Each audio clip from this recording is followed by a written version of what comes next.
Hello friends, स्वागत आप सभी का यूपी की टॉप 20 न्यूज में। आइए जानते हैं उत्तर प्रदेश की 20 महत्वपूर्ण बड़ी खबरें।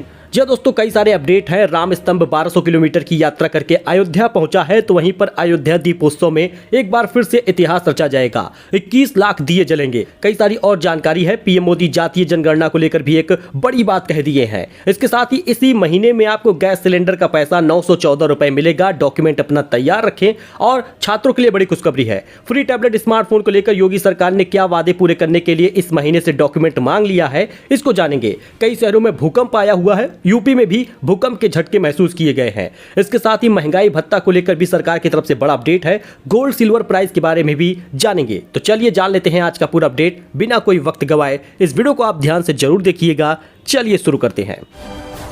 बात करें पहले खबर की, तो राम स्तंभ 1200 किलोमीटर की यात्रा करके अयोध्या पहुंच गया है। नवरात्र में मणि पर्वत पर होगा स्थापित। जी हां दोस्तों, राम स्तंभ 1200 किलोमीटर की यात्रा करके अयोध्या पहुंचा है। तो पितृपक्ष के बाद किसी भी शुभ मुहूर्त में जैसे नवरात्रि में ही आपको देखने को मिलेगा कि मणि पर्वत पर राम स्तंभ स्थापित किया गया है। राजस्थान के माउंट आबू से 1200 किलोमीटर की दूरी तय करके सोमवार को दोपहर राम स्तंभ अयोध्या पहुंचा है। 12:30 बजे कार सेवकपुरम में पहुंचे राम स्तंभ का स्वागत अशोक सिंघल फाउंडेशन ने किया। इसके बाद वेद विद्यालय के आचार्य दुर्गा प्रसाद गौतम व नारद भट्टरई ने वैदिक रीति से पूजन किया। जी दोस्तों, पितृपक्ष के बाद किसी भी शुभ मुहूर्त में अयोध्या के मणि पर्वत पर इस राम स्तंभ को स्थापित किया जाएगा।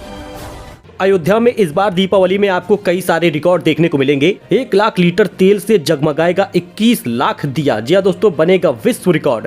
आपको बता दें दोस्तों, 2023 में राम की पैड़ी सहित 50 घाटों पर 21 लाख दिए जलाकर विश्व रिकॉर्ड कायम होगा। दीपोत्सव पर 24 लाख दिए बिछाने के लक्ष्य को पूरा करने के लिए 3 अतिरिक्त घाटों की संख्या बढ़ा दी गई है। अभी तक 47 घाट ही चिन्हित किए गए थे। कुल 25,000 स्वयं सेवक दियों की घाटों पर बिछाएंगे। इस बार 1 लाख लीटर से लगभग 21 लाख दिए जलाए जाएंगे। इस दीपोत्सव पर दियों को जलाने के लिए कन स्तर के बजाय 1-1 लीटर की बोतल उपलब्ध कराई जाएगी, ताकि तेल की बर्बादी न होने पाए।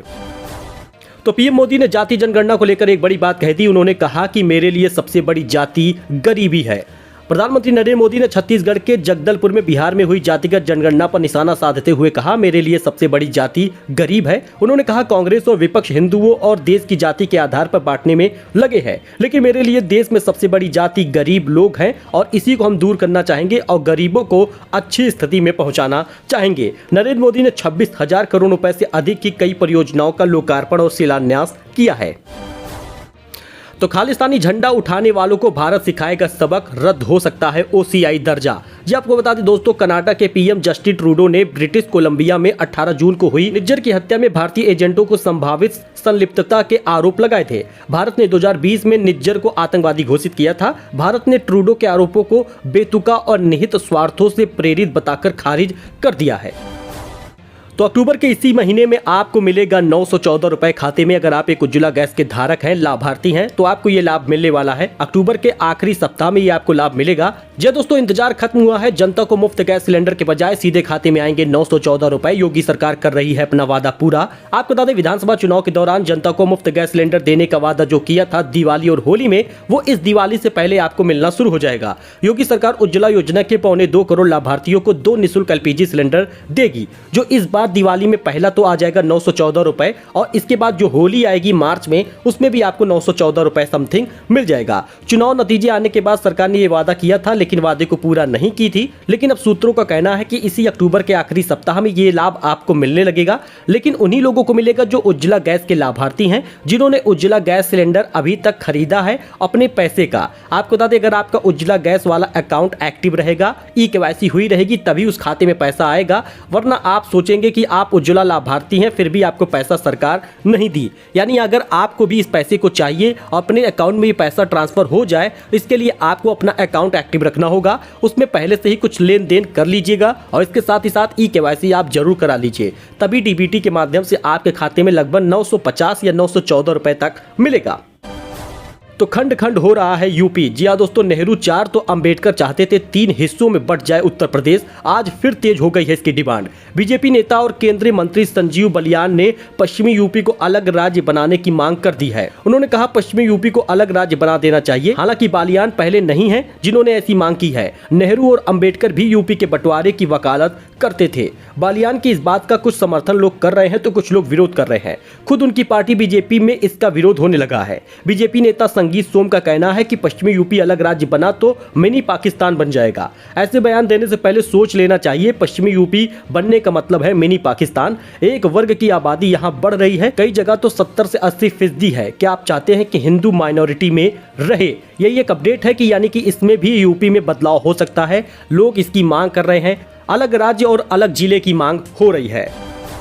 तो यूपी के मदरसों से निकलेंगे एआई ट्रेंड बच्चे, कोडिंग में भी बनेंगे एक्सपर्ट। योगी सरकार के फैसले से बदलेगी सूरत। जी हां दोस्तों, आपको बता दें मदरसों की पहचान अब तक जालीदार टोपी पहने छात्र अपनी दाढ़ी बढ़ाए मौलवी से होती थी, लेकिन अब उत्तर प्रदेश की योगी आदित्यनाथ सरकार पहचान बदलने की तैयारी में है। योगी सरकार ने फैसला लिया है कि मदरसा शिक्षा परिषद के सिलेबस में डिजिटल लिटरेसी को बढ़ावा दिया जाए। मदरसे के छात्र अब कोडिंग और आर्टिफिशियल इंटेलिजेंस की पढ़ाई करेंगे। इसकी सिफारिश नई शिक्षा नीति में भी कह दी गई है, जिसका पालन सरकार कर रही है। तो फ्री टैबलेट स्मार्टफोन के लिए हो जाइए तैयार, क्योंकि आपको इसी अक्टूबर के आखिरी सप्ताह से आवेदन करने का मौका मिलेगा और नवंबर के पहले और दूसरे सप्ताह से वितरण भी शुरू हो जाएगा। छात्रों को डिजिटल दुनिया से जोड़ने के लिए यूपी में फ्री टैबलेट स्मार्टफोन योजना की शुरुआत हो गई है। इस योजना के तहत प्रदेश के 1 करोड़ युवाओं को फ्री टैबलेट स्मार्टफोन मिलेगा, जिसमें 35 लाख स्मार्टफोन और टैबलेट बांटे जाने की उम्मीद इसी अक्टूबर के आखिरी सप्ताह से की जा रही है। आवेदन के लिए कौन से डॉक्यूमेंट लगेंगे इसको आप देख लीजिए। जैसे कि मार्कशीट तो लगेगा ही, जो 12वीं पास है। इसके साथ ही निवास प्रमाण पत्र, बैंक अकाउंट की detail, mobile number, passport size की फोटो, आय प्रमाण पत्र और जन्म प्रमाण पत्र लगेगा। इस बार बर्थ सर्टिफिकेट भी जरूरी है। 1 अक्टूबर से ये लागू कर दिया गया है। आवेदन उन्हीं लोग कर पाएंगे जो 12वीं पास कर लिए हैं। छात्र और युवाओं को जो यूपी के स्थायी निवासी हैं उन्हीं को ये लाभ मिलेगा। Graduate, post graduate, technical, diploma की पढ़ाई करने वालों को ये लाभ मिलेगा। यूपी में किसी भी सरकारी या प्राइवेट स्कूल में अगर आप पढ़ते हैं तो इसका लाभ मिलेगा। डीजी शक्ति पोर्टल पर रजिस्ट्रेशन करवाना होगा। ये विद्यालय की तरफ से विद्यालय भी करते हैं और कहीं कहीं पर बच्चों को कह दिया जाता है कि वो खुद से आवेदन कर ले। तो बाकी की जानकारी आपको विद्यालय से मिल सकती है, लेकिन इसी अक्टूबर में ये वितरण होगा, जिसमें टैबलेट और स्मार्टफोन बांटे जाएंगे। तो यूपी के वाहन मालिकों को बड़ी राहत देने की तैयारी है। अधिकारी नहीं करेंगे परेशान, मशीन करेगी ये काम। यूपी के वाहन मालिकों को बड़ी राहत मिलने जा रही है। वाहन मालिकों को अधिकारियों का ना तो चक्कर लगाना होगा, ना अधिकारी ज्यादा परेशान कर सकेंगे। अफसरों वाला काम यूपी के हर जिले में मशीनें किया करेंगी। आपको बता दें राजमार्ग मंत्रालय ने 1 अक्टूबर 2024 से यात्री और भारी वाहनों के fitness test automatic fitness station पर करना अनिवार्य कर दिया है। इस संबंध में 9 सितंबर 2023 को परिवहन आयुक्त को अधिसूचना भेज दी गई है। नई व्यवस्था की सूचना के बाद यूपी में ऑटोमेटिक फिटनेस स्टेशन खोलने की कवायद शुरू हो गई है, जिससे बहुत सारी परेशानियों से आपको बचने को मिलेगा। तो चलिए जान लेते हैं वेदर के बारे में, क्योंकि यूपी में अगले 3 दिनों तक मौसम रहेगा सुहावना। आपको बता दें आज हल्की बारिश के फिलहाल आसार हैं। उत्तर प्रदेश और बिहार से सटे हुए कुछ जिलों में हल्की बारिश होगी, जबकि पूर्वी उत्तर प्रदेश भी गरज चमक के साथ हल्की बारिश होने का पूर्वानुमान जताया गया है। बाकी सभी जिलों में बादलों की आवाजाही लगी है और ठंडी हवाएं चलेंगी। तापमान अगले 3 दिनों तक स्थिर रहेगा। लखनऊ मौसम केंद्र के वरिष्ठ वैज्ञानिक मोहम्मद दानिश ने बताया कि झारखंड में जो मौसमी दबाव बना हुआ है उसका प्रभाव उत्तर प्रदेश पर नजर आ रहा है। इस वजह से कई जिलों में हल्की बारिश होगी, लेकिन मौसम काफी ठंडा देखने को मिलेगा।